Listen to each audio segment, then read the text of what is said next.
El mayor pecado que he cometido no fue el crimen por el que me condenaron. No. Mi verdadero error, el que me costó todo, fue la debilidad de un padre que le quitó cada piedra del camino a su único hijo. Esa sobreprotección, ese amor incondicional, se convirtió en un arma que usaron en mi contra. Me costó 3 años de mi vida en una penitenciaría estatal, traicionado por el niño que crié para que no conociera las dificultades. Esta es la historia de cómo un padre lo dio todo, cómo ese regalo fue usado para destruirlo, y cómo, al final, desde la celda más oscura, encontré la forma de cobrar la deuda. El sonido del cerrojo de acero de una puerta de prisión es algo que nunca olvidas. Pero antes de eso, mi mundo olía a aceite de motor, a café quemado y al sudor del trabajo honesto. El peso de la llave de impacto se sentía familiar en mi mano, una extensión de mi brazo después de 30 años. El zumbido agudo resonó en las vigas de acero de Navarro e Hijos, mi taller. Mi único empleado, Rubén Garza, un hombre de pocas palabras y manos tan capaces como las mías, me pasó el juego de dados sin que se lo pidiera. Estábamos cambiando el alternador de una Ford F250, un trabajo pesado. Desenrosqué el último perno de montaje y el viejo alternador, una pieza de metal y cobre de 20 libras, cayó en mi otra mano con un gruñido sordo. Lo puse en el banco de trabajo, el metal frío cubierto de una capa de grasa y polvo del camino. Desde que mi esposa falleció, este taller no era solo mi sustento, era mi santuario. Cada motor que reparaba, cada transmisión que reconstruía, era un ladrillo más en la vida que quería para mi hijo, Diego. Una vida sin las manos agrietadas y la espalda adolorida que yo tenía. La campanilla de la puerta de la oficina sonó, interrumpiendo el ritmo del taller. Era Diego. A sus 28 años, todavía tenía la mirada nerviosa de un adolescente pidiendo las llaves del coche. No llevaba el overol del taller, sino unos pantalones caqui y una camisa con cuello que se veía demasiado nueva. Vanessa, su esposa desde hacía 6 meses, lo estaba cambiando. «Papá», dijo, acercándose con cautela, evitando una mancha de aceite en el suelo de hormigón. Rubén asintió una vez en su dirección y se concentró de nuevo en limpiar las conexiones de la batería. «Diego, ¿qué pasa? No es día de pago», le dije. Mi voz, un poco áspera por el esfuerzo. Él se frotó la nuca. Lo sé. Es que Vanessa y yo encontramos una casa. Una casa de verdad, papá. Con un patio para los niños, cuando lleguen. Supe a dónde iba esto. Mi corazón se apretó un poco. Una mezcla de orgullo y la vieja punzada de preocupación. Eso es bueno, hijo. Y el banco no nos aprueba el préstamo completo. Necesitamos un pago inicial más grande. Estaba pensando, bueno, me preguntaba si podrías ayudarnos. Miré alrededor de mi taller. Las paredes estaban cubiertas de herramientas que había comprado a lo largo de 3 décadas. El elevador hidráulico, los compresores, el analizador de diagnóstico, todo pagado con sudor. Este lugar era mi único activo real. Una casa es una gran responsabilidad, Diego. Lo sé, papá, pero es para nuestro futuro. Vanessa está muy emocionada. Dice que ya no soporta vivir en el apartamento. Dejé la llave en el banco y me limpié las manos en un trapo rojo. El olor a disolvente era más fuerte que el del café. Caminé hacia él. «No te voy a dar el dinero», le dije, y vi cómo su rostro se hundía. «Pero te ayudaré. Lo haremos de la forma correcta como se arregla un motor, con la herramienta adecuada y siguiendo el manual». Lo llevé a la pequeña oficina, que olía a papeles viejos y Windex. Saqué una carpeta del archivador. «El taller tiene un valor considerable. Usaré el capital del taller como garantía para asegurar el préstamo completo, pero no lo pondré a tu nombre. Creé una compañía, una LLC, hace años para proteger los activos. Propiedades Navarro. Yo compraré la casa a través de la compañía. Legalmente, será mía. Del taller. Tú y Vanessa vivirán allí. Pero en lugar de pagar una hipoteca al banco, me pagarás a mí, a la compañía, el mismo monto, cada mes. Es un contrato de alquiler con opción a compra. Si pagas a tiempo, en el futuro, la casa será tuya. Si no, sigue siendo un activo del taller. ¿Entiendes?» Él me miró con los ojos vidriosos, sin asimilar realmente la estructura legal.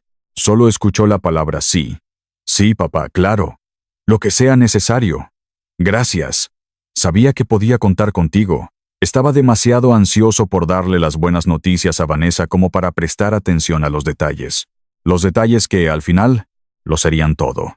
Desde el otro lado del cristal de la oficina, vi a Rubén mirándonos. Su expresión no era de desaprobación, sino de una silenciosa cautela. Conocía a Vanessa. Había visto cómo le hablaba a Diego cuando creía que nadie escuchaba. Pero yo era un padre.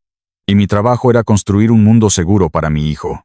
Esa tarde, firmé los papeles que ponían mi taller, el trabajo de mi vida, en la línea de fuego por el futuro de mi hijo. Me sentí orgulloso. Me sentí como un buen padre. No tenía idea de que acababa de forjar el arma que me destruiría. Pasaron 2 años. 2 años en los que los pagos mensuales de Diego a Propiedades Navarro llegaban puntualmente. Yo estaba contento, creyendo que mi plan había funcionado, que le había dado la estabilidad que anhelaba. Entonces, una noche de noviembre, mi teléfono sonó pasada la medianoche. Era Diego.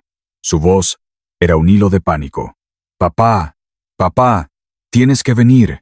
Es una emergencia. Mi corazón dio un vuelco. Me senté en el borde de la cama, ya poniéndome los pantalones de trabajo. ¿Qué pasa? ¿Están bien? ¿Es Vanessa? No, es la casa. El calentador de agua estalló. Hay agua por todo el sótano. Llamé a un plomero de emergencia y me quiere cobrar $500 solo por venir. No tenemos ese dinero. Suspiré. El alivio de que no fuera un accidente de coche o algo peor fue reemplazado por la familiar sensación de tener que ir a solucionar un problema. No le pagues nada. Cierra la llave principal del agua. Está en el sótano, en la pared que da a la calle. Es una rueda roja o una palanca. Gírala en el sentido de las agujas del reloj hasta que se detenga. Voy para allá. Agarré mi caja de herramientas del camión, la pesada caja de acero que había sido mi compañera durante décadas. Mientras conducía por las calles vacías, no pude evitar sentir una punzada de irritación. Le había enseñado a Diego dónde estaba esa maldita válvula. Pero Diego nunca prestaba atención a esas cosas. Para él, las cosas simplemente funcionaban, hasta que dejaban de hacerlo. Cuando llegué, la luz del porche estaba encendida. Pude escuchar música y una voz fuerte desde adentro incluso antes de abrir la puerta. Era Vanessa. No estaba ayudando a Diego. Estaba arriba, en la sala, hablando por teléfono. Su voz, llena de una ira fingida y dramática, bajaba por las escaleras. No lo puedo creer, Brenda. Toda la vacación a la basura. Se suponía que íbamos a Cancún la semana que viene. Y ahora este estúpido calentador de agua decide explotar. Es como si esta casa estuviera maldita. Pasé por el pasillo sin que ella me viera. Ni siquiera bajó a ver qué pasaba. Diego estaba al final de las escaleras del sótano, con un trapeador inútil en la mano, mirando el agua que ya cubría sus tobillos. Papá, gracias a Dios, dijo, su rostro pálido. No te preocupes, le dije, quitándome las botas y arremangándome los pantalones. Vamos a arreglar esto. El agua estaba helada. Me llegó casi hasta las rodillas cuando llegué al calentador de agua. Era un desastre. El tanque de acero estaba oxidado en la base, y una costura se había reventado, arrojando un torrente constante de agua. La válvula de cierre de la línea de gas ya estaba cerrada. Al menos Diego había hecho eso bien. Me abrí paso hasta la pared del fondo, el agua arremolinándose a mi alrededor, y encontré la válvula principal. Estaba atascada por el óxido. Tuve que usar toda la fuerza de mis brazos, mis músculos tensos por el esfuerzo, hasta que finalmente se dio con un chirrido agudo. El torrente de agua del calentador se redujo a un goteo. El silencio que siguió fue casi más ruidoso que el caos anterior. Arriba, la voz de Vanessa se había detenido. En su lugar escuché un murmullo tenso. 2 voces discutiendo en voz baja. Luego, la voz de Diego, más alta. No es su culpa, Vanessa. Él vino a ayudarnos. Y la respuesta de ella aguda y cortante. Claro que es su culpa. Si nos hubiera dado el dinero en lugar de este estúpido arreglo, tendríamos una casa decente. No esta posilga. Mi estómago se revolvió. Me quedé quieto en el agua fría. escuchando cómo mi hijo intentaba defenderme débilmente. Saqué mi cortador de tubos y una sección de tubería de cobre de mi caja de herramientas. Iba a necesitar soldar un parche temporal. Mientras preparaba el soplete de propano, el argumento arriba se intensificó. Escuché un portazo. Luego, un ruido sordo y pesado, seguido inmediatamente por el sonido inconfundible de cristales, rompiéndose contra la madera del porche delantero. El sonido atravesó el aire quieto del sótano. Dejé caer mi llave inglesa en el agua, con un chapoteo. El soplete se apagó. Un miedo frío, mucho más profundo que el del agua del sótano, me recorrió la espalda. Subí corriendo las escaleras de madera del sótano, de dos en dos, con el corazón martillando contra mis costillas. Abrí de golpe la puerta del sótano y entré al pasillo. La puerta principal estaba abierta de par en par, dejando entrar una ráfaga de aire frío y húmedo de la noche. La lámpara del porche proyectaba una luz amarillenta sobre una escena de caos silencioso. Varios trozos de un jarrón de cerámica roto estaban esparcidos por las tablas de madera. Y al pie de los 3 escalones del porche, sobre el césped mojado por el rocío, estaba Vanessa. Estaba de costado, hecha un ovillo. Cerca de ella había una caja de cartón volcada, con ropa de bebé y pequeños juguetes de plástico derramados a su alrededor. Corrí hacia ella, mis calcetines mojados resbalando en la madera del porche. «Vanessa», grité. Me arrodillé a su lado. Sus ojos estaban abiertos, pero no me miraban a mí, sino a un punto lejano en la oscuridad. Sus botas de montaña no estaban atadas. Probablemente tropezó con los cordones sueltos mientras cargaba esa caja. Me quité mi pesada chaqueta de lona, la misma que olía a aceite y a mi taller, y la envolví con cuidado a su alrededor. Saqué mi teléfono con los dedos entumecidos y temblorosos, y marqué el 911. La voz del operador era tranquila y distante mientras yo intentaba explicar lo que había pasado. Se cayó por las escaleras. Está embarazada. Por favor, dense prisa. Mientras hablaba, los ojos de Vanessa finalmente se enfocaron en los míos, pero no había dolor en ellos, ni miedo. Había algo más, algo que me heló la sangre más que el agua del sótano. Un desapego frío, calculador. Era la mirada de alguien que está evaluando una situación, sopesando opciones. Se llevó una mano al vientre, y un gemido bajo salió de sus labios, pero sus ojos nunca perdieron esa extraña y escalofriante claridad. Diego apareció en la puerta. Su rostro era una máscara de terror. ¿Qué pasó? Escuché el ruido. ¡Oh, Dios mío, Vanessa! Se arrodilló al otro lado de ella, intentando tomar su mano, pero ella no pareció notarlo. Las sirenas a lo lejos se hicieron más y más fuertes. Una herida en el silencio de la noche. Los paramédicos llegaron rápido. Eran eficientes y metódicos, cortando la ropa, poniendo un collarín, hablando en un lenguaje de códigos y números. Yo me hice a un lado, sintiéndome un estorbo. Vi cómo la subían a la camilla, cómo aseguraban las correas sobre mi chaqueta. Seguí la ambulancia hasta el hospital en mi camioneta, con las manos apretadas al volante. Llamé a Diego, que iba en la ambulancia con ella. No dijo mucho, solo sollozos ahogados. Esperé en el pasillo del hospital, bajo las luces fluorescentes que hacían que todo pareciera pálido y enfermo. El aire olía a antiséptico y a miedo. Diego salió de una habitación, con el rostro hundido. Lo abracé, tratando de consolarlo, tratando de ser el padre fuerte que siempre había sido. Va a estar bien, hijo. Ella es fuerte. El bebé estará bien. Pero mientras decía las palabras, la imagen de la mirada fría y calculadora de Vanessa volvía a mi mente una y otra vez. Una advertencia silenciosa que no podía descifrar. El tiempo en un pasillo de hospital se estira y se deforma. Cada minuto era una hora. Cada vez que una puerta se abría, mi corazón daba un salto. Diego caminaba de un lado a otro, dejando huellas en el linóleo encerado. Yo permanecía sentado, inmóvil, sintiendo el frío húmedo de mis pantalones pegado a mi piel. Un recordatorio del desastre en la casa que ahora parecía tan insignificante. Finalmente, un médico con bata azul y cara de cansancio salió y se acercó a nosotros. Su expresión era grave. «Señor Navarro», dijo mirando a Diego, «hicimos todo lo que pudimos. Vanessa está estable, pero lamento informarles que ha perdido el embarazo».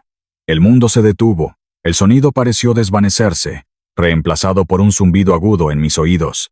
El rostro de Diego se contrajo en una mueca de dolor puro.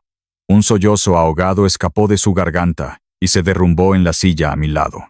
Puse mi mano sobre su hombro, una roca en su mar de dolor, pero mi propia mente estaba en blanco. La pérdida era tan inmensa, tan repentina. Intenté buscar palabras de consuelo, pero no había ninguna. En ese momento de dolor compartido, vi a dos hombres acercándose por el pasillo. No llevaban batas de médico. Llevaban uniformes de policía. Sus botas de suela de goma no hacían ruido en el suelo, pero su presencia era ensordecedora. Se detuvieron frente a mí. El mayor, un hombre corpulento con bigote, me miró fijamente. ¿Es usted Arturo Navarro? Asentí lentamente, confundido. Sí, soy yo. Señor Navarro, necesitamos hacerle algunas preguntas sobre el incidente de esta noche. Su nuera, la señora Sterling, ha hecho una declaración. Afirma que usted la empujó por las escaleras. Las palabras flotaron en el aire estéril del hospital. Empujarla. La acusación era tan absurda, tan monstruosa, que por un momento no pude procesarla. Miré al oficial, luego a su compañero más joven, que tenía la mano cerca de su arma. Esto no era una pregunta, era una acusación. Mi cabeza se giró lentamente hacia mi hijo. Mi hijo, Diego. Lo miré, esperando que se levantara de un salto, que gritara, que les dijera que estaban locos, que les dijera que su padre, el hombre que le enseñó a andar en bicicleta, el hombre que trabajó hasta que le sangraron las manos para darle una vida mejor, nunca, jamás levantaría la mano contra una mujer y mucho menos contra la madre de su nieto nonato. Le supliqué con los ojos. Diles, Diego. Diles la verdad. Diego levantó la vista. Sus ojos, rojos e hinchados por el llanto, se encontraron con los míos por una fracción de segundo. Y entonces se rompieron. Apartó la mirada. Fijó sus ojos en una mancha insignificante en el suelo. Tragó saliva. Su nuez de Adán subiendo y bajando. Y con una voz apenas audible, rota y cobarde, dijo: Él ha estado muy irritable últimamente. Por el dinero, discutimos. Y él se enfureció. Sacrificó a su padre. En ese instante, para aplacar la ira de su esposa, para salvar su propio y frágil matrimonio, me arrojó a los lobos. En ese silencio, mientras el mundo que había construido se derrumbaba a mi alrededor, solo podía hacerles una pregunta. ¿Qué harían ustedes en mi lugar? Si su propia sangre, el hijo por el que lo dieron todo, los entregara para salvarse a sí mismo, ¿lucharían? ¿Gritarían su inocencia? ¿O entenderían, en ese momento terrible, que el hombre al que criaron ya no existe? Yo no grité, no luché. Una calma gélida se apoderó de mí. El dolor era tan profundo que se convirtió en una especie de paz. Era la paz de un motor que se gripa, de un metal que se rompe bajo demasiada presión. Era el final. El oficial mayor dijo: Arturo Navarro, está usted bajo arresto. Extendí mis manos. El frío del acero de las esposas al cerrarse sobre mis muñecas fue casi un alivio. Era un dolor físico, real, algo que podía entender. Mucho más fácil de entender que la traición de mi propio hijo. El traje que me dio mi abogado de oficio se sentía ajeno. Una cáscara barata de poliéster que picaba en mi cuello. No olía a nada. Y eso era lo peor. Mi ropa olía a vida, a trabajo. Esto olía a derrota. La sala del tribunal era de un color beige enfermizo, y el aire era denso con el olor a papel viejo, polvo y el sudor nervioso de hombres que enfrentaban el final de sus vidas. Mi abogado, un joven con los ojos cansados y un montón de casos apilados en su escritorio, se inclinó hacia mí. Su aliento olía a café rancio. Arturo, susurró, la fiscalía ofrece un trato. Culpable de agresión simple. Sin cárcel. 5 años de libertad condicional y un curso de manejo de la ira. Es un regalo. Tómalo. Un regalo. La libertad a cambio de admitir una mentira. Levanté la vista. En el estrado de los testigos, Vanessa estaba dando la actuación de su vida. Un pañuelo arrugado en su mano, que se llevaba a los ojos a intervalos regulares, aunque nunca vi una sola lágrima real. Su voz temblaba al describir cómo yo, en un ataque de ira por el dinero, la había lanzado por las escaleras. Cada palabra era una daga de hielo en mi pecho. Mis ojos se desviaron de ella y buscaron a mi hijo. Diego estaba sentado en la primera fila, directamente detrás de la fiscal. No me miraba. Miraba sus manos, entrelazadas en su regazo, como si contuvieran la respuesta a un problema que no podía resolver. Estaba encogido, disminuido, un espectro con la ropa cara que su esposa le había comprado. Él era la corroboración silenciosa de ella. Su sola presencia allí era un voto por su historia. El abogado me dio un codazo suave. Arturo, tenemos que decidir. El juez está esperando. Miré a mi abogado, luego a Vanessa en su falso dolor, y finalmente a la nuca de mi hijo. Y en esa sala beige, bajo la mirada indiferente de un sistema que no buscaba la verdad, sino la eficiencia, tomé mi decisión. Mi voz, cuando hablé, fue clara y firme. El tono de un hombre que sabe exactamente cómo funciona un motor. No, le dije al abogado. No voy a pagar alquiler por una mentira solo para que otros se sientan cómodos. El abogado cerró los ojos y suspiró. Sabía que había perdido. El resto fue una formalidad. El jurado, 12 extraños que habían escuchado una historia convincente de una mujer embarazada y afligida, y no habían visto ninguna emoción en mi rostro de piedra, regresó con un veredicto. Culpable. Culpable de agresión con resultado de lesiones corporales graves. El juez, un hombre con una cara que parecía tallada en granito, me miró por encima de sus gafas. Señor Navarro, esta corte lo sentencia a 4 años en la penitenciaría estatal. Será elegible para libertad condicional en 3. El martillo cayó. El sonido retumbó en la sala silenciosa. 2 alguaciles me levantaron de la silla. Mientras me sacaban, mis ojos se encontraron por última vez con los de Diego. Por una fracción de segundo vi un destello de pánico, de arrepentimiento. Pero fue solo un instante. Rápidamente bajó la mirada, de vuelta a la seguridad del suelo. Fui transportado en una furgoneta sin ventanas, despojado de mi traje barato, de mi nombre, de todo. Me dieron un overol naranja y un número. 69334. Arturo Navarro, el mecánico, el padre, el esposo, estaba muerto. En su lugar había un número, una pieza más en la gran y ruidosa máquina de la justicia. La vida en prisión es un ejercicio de contracción. Tu mundo se reduce al tamaño de una celda de 8 por 10 pies.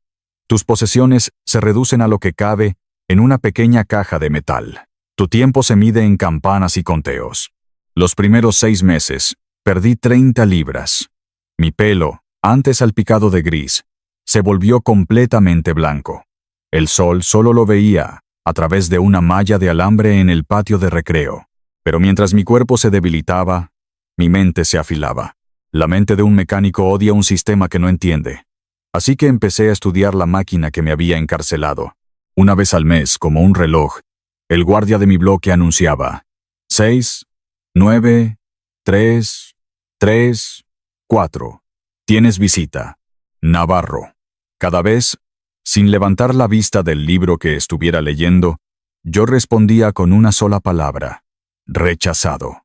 Sabía que eran Diego y Vanessa. Venían a aliviar su propia conciencia, a poder decir que lo habían intentado. No les daría esa satisfacción. Mi perdón no estaba a la venta, pero cada segundo sábado había una visita que sí aceptaba. Rubén Garza conducía 3 horas para verme. Se sentaba al otro lado del grueso cristal. Su rostro familiar y curtido por el sol era mi único vínculo con el hombre que solía ser. No traía palabras de lástima, traía informes. Cambiamos la transmisión de la RAM del 78, la que tenía la fuga. Me decía por el teléfono crepitante: los impuestos de la propiedad del taller están pagados hasta el próximo año. El negocio va bien. A veces, lograba pasar de contrabando un termo con café negro, como a mí me gustaba, y lo bebíamos en vasos de papel, mientras hablábamos de motores y distribuidores. Esas visitas eran mi ancla a la humanidad. El resto de mi tiempo lo pasaba en la biblioteca de la prisión. No era un taller, pero se convirtió en el mío. En lugar de manuales de reparación, devoraba libros de derecho de propiedad. Le pedí a Rubén que me enviara por correo copias de cada documento relacionado con propiedades Navarro LLC y la escritura de la casa de la calle Elm.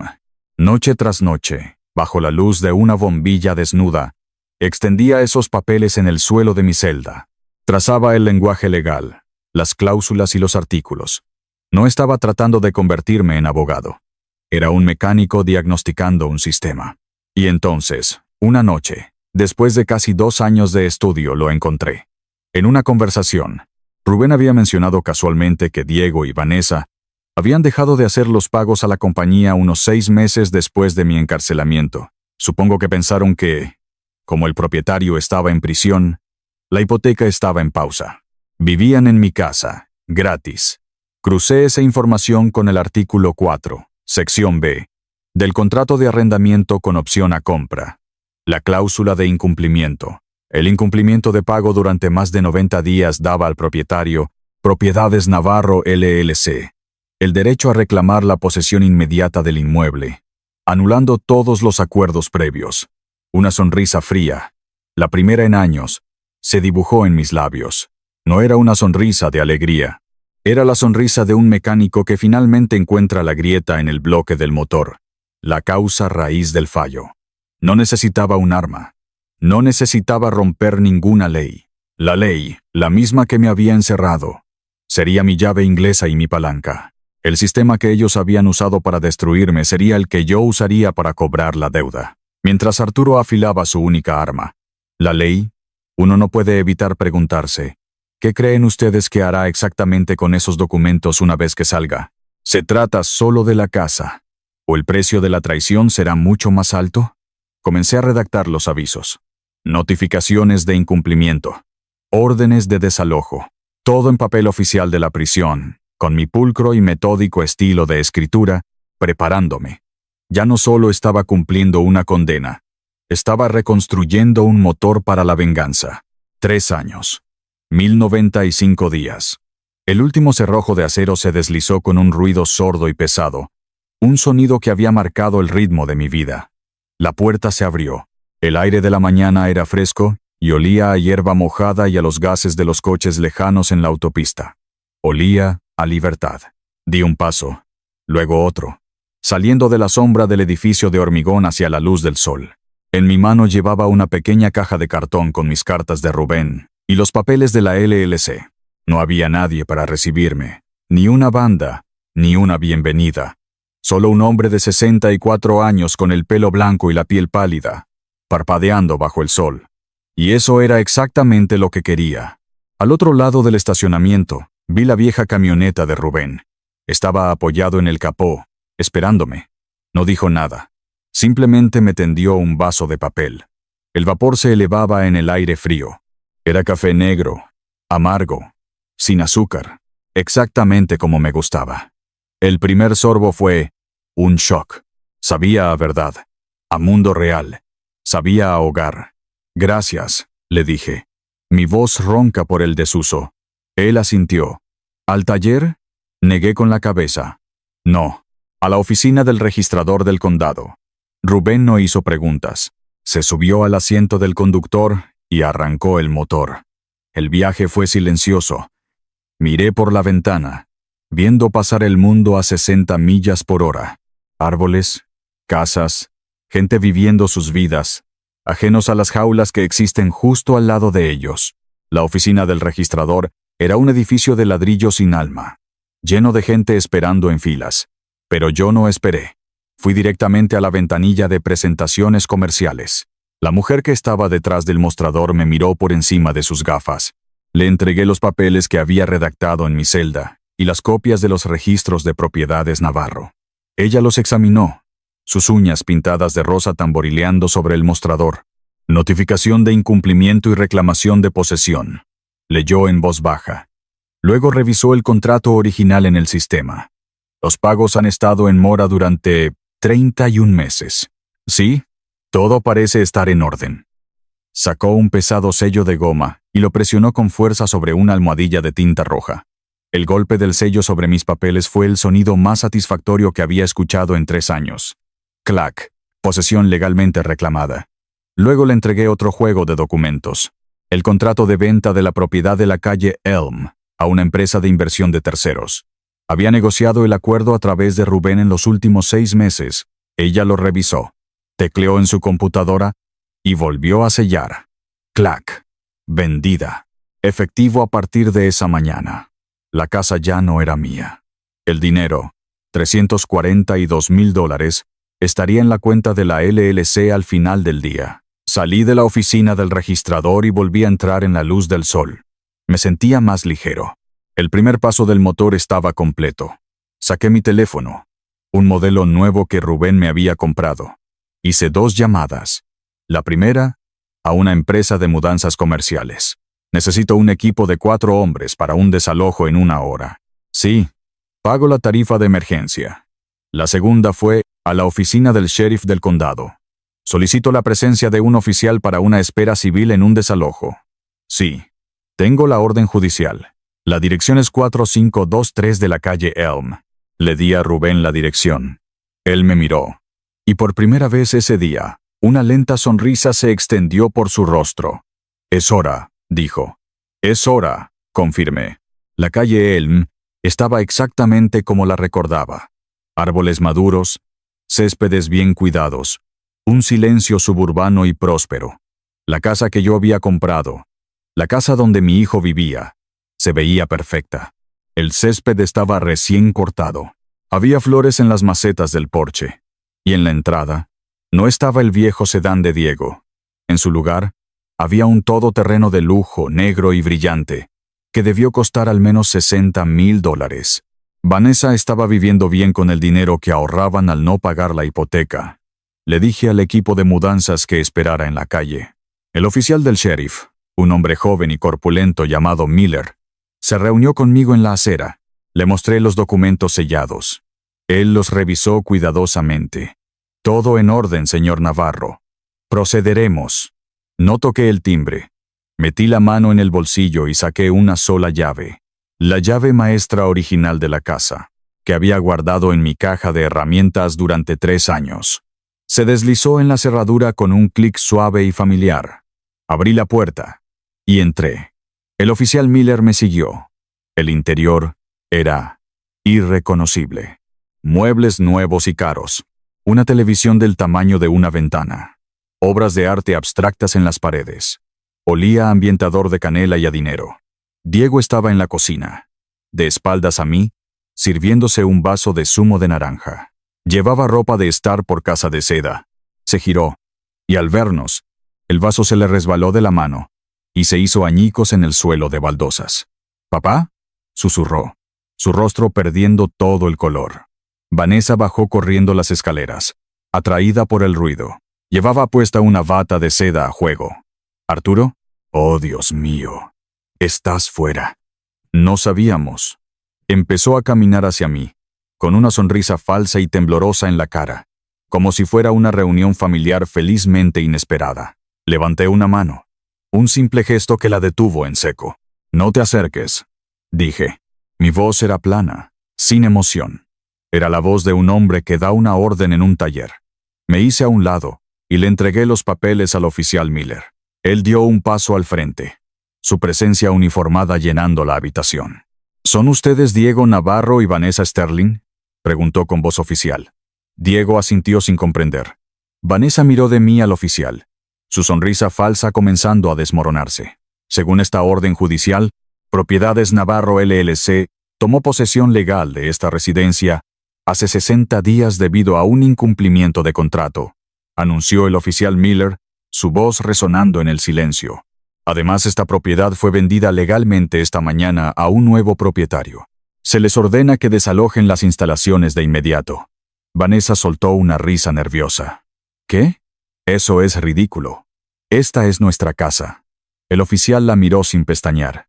«Señora, según la ley, esto no ha sido su casa durante mucho tiempo. Tienen 2 horas para retirar sus pertenencias personales. Hay un equipo de mudanzas afuera para ayudarles. Lo que no puedan llevarse en 2 horas será considerado abandonado y desechado por los nuevos propietarios». La realidad finalmente golpeó. La máscara de Vanessa se resquebrajó, revelando la furia que había debajo. Diego simplemente se quedó allí, con la boca abierta, el zumo de naranja empapando sus calcetines, mirando a su padre como si fuera un fantasma que había venido a reclamar su alma. El rostro de Vanessa pasó del shock a una furia pura y descontrolada. «Monstruo», siseó, su voz temblando. Después de todo lo que hicimos por ti, vienes aquí y nos echas a la calle. Eres un monstruo sin corazón. La miré, sin parpadear. No había calor en mi pecho, ni ira, solo el frío y tranquilo zumbido de una máquina bien calibrada. No, le dije calmadamente. Soy un hombre que dejó que su hijo viviera en la casa que eligió. Tú y él eligieron esta vida. Yo solo estoy aquí para cerrar la cuenta. Los de la mudanza, 2 hombres jóvenes y fuertes, entraron en la casa y empezaron a trabajar con una eficiencia desapasionada. Comenzaron a envolver los cuadros de las paredes en plástico de burbujas. Diego finalmente salió de su trance. Se abalanzó hacia mí, sus ojos salvajes de pánico. Papá, por favor, no puedes hacer esto. Por favor. Agarró mi brazo, sus dedos apretando la tela de mi chaqueta. Cometimos un error. Éramos jóvenes y estúpidos. Lo siento. Por favor, danos un mes. 2 semanas. Arreglaremos las cosas. Somos familia. Soy tu carne y tu sangre. Carne y sangre. La misma sangre que se había quedado helada en sus venas en aquel pasillo de hospital. La misma sangre que no había hecho nada mientras yo me pudría en una celda. Con mucho cuidado, sin brusquedad, levanté mi otra mano y quité sus dedos de mi brazo, uno por uno. Lo miré directamente a los ojos, asegurándome de que viera el vacío que había allí para él. Te di 26 años de mi vida, Diego. Le dije, mi voz baja y precisa.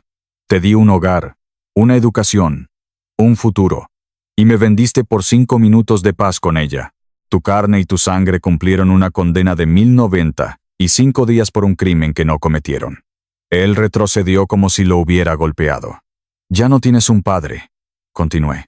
Tienes un propietario, y el propietario acaba de cerrar la cuenta. Me di la vuelta. Detrás de mí, escuché el sonido de la cinta de embalar al ser arrancada del rollo. Escuché a Vanessa empezar a gritarle a los de la mudanza que tuvieran cuidado con una lámpara. Escuché el sollozo ahogado de Diego. No miré atrás. Caminé por el pasillo. Salí por la puerta principal y me adentré en la luz del sol de la tarde. El peso de 3 años, el peso de una vida de amor desperdiciado, finalmente se levantó de mis hombros. Mi primera parada no fue el taller. Fui a la oficina de un abogado de planificación patrimonial que Rubén me había recomendado. El lugar olía a cuero y a dinero viejo. El abogado, un hombre con traje y pelo plateado, revisó los papeles de la venta de la casa. $342,000, dijo asintiendo. Una buena venta. ¿Qué le gustaría hacer con los fondos, señor Navarro? Quiero abrir un fideicomiso, le dije, a nombre de Rubén Garza y su familia. Quiero que cada centavo de esos $342,000 vaya a ese fideicomiso, para la educación de sus nietos, para su jubilación, para lo que necesite. Él es el único hijo que me queda. Luego, le hice firmar un segundo documento, un acuerdo de sociedad que le otorgaba a Rubén el 50% de la propiedad de Navarro e Hijos Taller Mecánico. La recompensa por la lealtad. Era la única transacción que importaba. A veces, Rubén me cuenta lo que sabe de Diego y Vanessa. Perdieron el todoterreno de lujo. Viven en el sótano de un pariente, trabajando en turnos dobles en empleos de salario mínimo, para intentar salir a flote. La vida que habían construido sobre una mentira se había derrumbado en un montón de polvo. Yo no siento nada al escucharlo. Ni satisfacción, ni pena. Es como leer el informe de un trabajo completado. En cuanto a mí, mi vida ahora es sencilla. Alquilé un pequeño apartamento encima de una panadería. Me despierto temprano por el olor a pan recién hecho. Bebo mi café negro mientras el sol sale, y luego camino las 3 manzanas hasta el taller. Paso mis días con las manos cubiertas de grasa, escuchando el familiar zumbido de las herramientas neumáticas y el rugido de un motor que vuelve a la vida. Encontré la paz, no en la venganza, sino en el trabajo. No en el odio, sino en la lealtad. Dejé que mi hijo viviera en el mundo que él mismo construyó, con las herramientas que eligió. Y yo simplemente volví al trabajo. Si crees en la lealtad y en estar al lado de las personas que se presentan cuando las luces se apagan, entonces suscríbete a nuestro canal. Dale a me gusta a esta historia y compártela con alguien que entienda que las deudas, tarde o temprano, siempre se cobran.